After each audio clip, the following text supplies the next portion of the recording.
Hey guys, Brian Stevens right here with the National Real Estate Post. We're having some problems with our Wi-Fi and with our electricity, and you know how it goes. As Carl White would say, the show must go on. Speaking of Carl White, him and Tammy just put out a new book. Limited download is available to you. It is AI and the Loan Officer. Everybody knows that AI is a game changer, and so is this book. Listen, it's there, it's available, it's free. Download it right now. The Marketing Animals, always coming up with great stuff. Click the banner down below.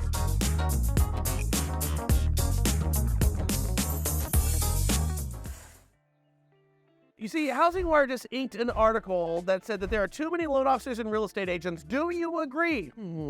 Survey says, I certainly do. For example, did you know that the median income for a real estate agent right now with 2 or fewer years experience is $3,600 a year? That means that the average realtor in that time demographic of 2 years is closing less than 1 transaction over that period. That ain't good. Here's the lesson. That's 2 years of professional idle time for that real estate agent. What the heck are you doing with yourself? I mean, if you have 2 extra years and a BA degree, you could get a PhD degree or even a doctorate. So I think you as a real estate agent would be able to become an expert in marketing with all the extra time on your hands. However, the numbers, I'm afraid, don't bear that out. We know that because the average income for a realtor with 3 to 5 years experience is $46,800. Now, if that's okay with you, then we simply have different expectations and definitions of what success is. Now, when it comes to you mortgage loan officers out there, the Stratmore Group says that roughly 80% of all volume is done by 40% of the loan officers out there. They estimate that about 75% of mortgage companies lost money in the first quarter, and a big reason is they pay relatively high compensation for loan officers who simply are not doing the volume that is warranted for what they get paid. So if you're pissed at your company right now and you're a loan officer, understand they're probably losing money, and the reason they're losing money is probably because of you, or so says the Stratmore Group. Understand, expectations breed resentment. I'm just saying. Now, I'm not trying to kick everybody's ass. We all know this information. Start the fire, cull the herds, give the industry a much needed haircut. I think 30% off the top sounds pretty good right about now. Now, if you make it through the next few months or a year and you're a loan officer or realtor, you're going to be rewarded with less competition for more deals,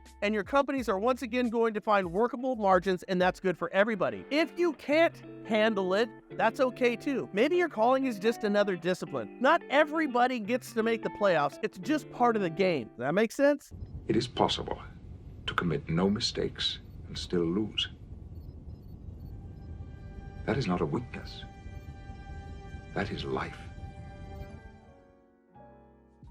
In other news, you know, one thing overlooked on the FHFA agency loan level price adjustment arguments that we had just a couple of months ago is this singular point. Did we improve pricing for the riskiest of borrowers and lower the benefit to the best profile borrowers in a rob Peter to pay Paul scenario? You get that? The answer is, who cares? Here's the reason. The profile of those in question being the riskiest of borrowers profiles with the highest LTVs 95% and greater and the lowest of credit scores. In reality, like I said, it doesn't matter if you improve their pricing, nor by how much. If you're the riskiest of borrowers, give them a 10,000 basis point rebate. It doesn't matter. Why? Because nobody is getting approved for that loan with Fannie and Freddie in the first place. They don't meet the guidelines with that high-risk profile. Now, why am I saying this now? Because this type of heedlessness to detail abounds in housing policy, and it's just, I don't know, it's kind of funny to snicker at. It's funny. Very funny.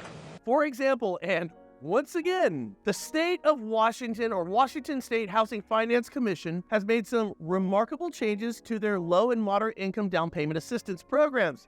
God, I love this business. Ears up, Washington State loan officers and real estate agents. Effective July 17th, 2023, the commission has added duplexes 2-unit properties to their Home Advantage First Mortgage program when utilizing one of the following down payment assistance programs. That would be Home Advantage Needs-Based, and Home Choice Veterans Down Payment Assistance programs. They will accept your AUS approval findings and your underwriting signed dated approval with no additional overlays to agency guidelines for duplexes now. That's right, guys. Sounds great, doesn't it? Loans with the highest default rate have been expanded that will make low-income, high-risk borrowers not just first-time home buyers, but landlords right off the bat. Now, maybe I'm just, a sentimental optimist, but I can't imagine any way this program could possibly underperform or fail. Now, the reason they're doing this is because nobody who meets the criteria of low to moderate income can afford a house in most of the overpriced areas in the state of Washington. So the solution to this is increase this to include duplexes as a means of turning renters into homeowners.